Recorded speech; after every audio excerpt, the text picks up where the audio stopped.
Hello दोस्तों, कैसे हैं आप लोग। आई होप आप लोग बिल्कुल अच्छे होंगे और स्वस्थ होंगे। आज मैं आपको सुनाऊंगा अमृत फल। यह बहुत पुरानी कथा है।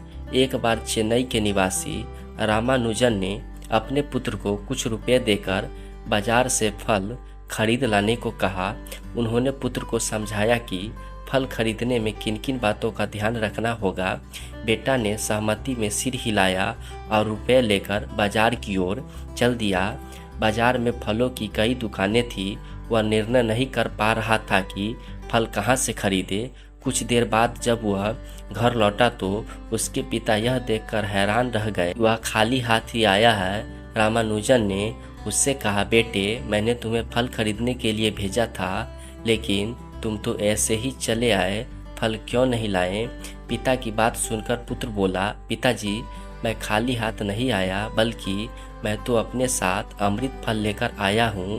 पुत्र की बात सुनकर रामानुजन ने आश्चर्य से बोले, बेटे, तुम्हें क्या हो गया है। तुम ऐसी अजीबो गरीबो बातें क्यों कर रहे हो। यह अमृत फल क्या होता है और यह दिख क्यों नहीं रहा। इस पर पुत्र ने कहा, पिताजी, मैं फल खरीदने के लिए बाजार गया। वहाँ पर अच्छी से अच्छी दुकानें सजी थी। तभी मैंने पास ही एक वृद्ध को भूख से छटपटाते हुए देखा। उसका छटपटाना मुझसे देखा नहीं गया और मैंने उसे उन रुपयों से भोजन करा दिया। भोजन करने के बाद उस वृद्ध ने मुझे ढेरों आशीर्वाद दिए। इससे मेरे मन को काफ़ी संतुष्टि हुई। अब आप ही बताइए कि उस वृद्ध का आशीर्वाद क्या किसी अमृत फल से कम है। बेटे का जवाब सुनकर पिता ने पुत्र को गले से लगाते हुए कहा, बेटा, तेरी करुणा भावना ने मुझे हिलाकर रख दिया है।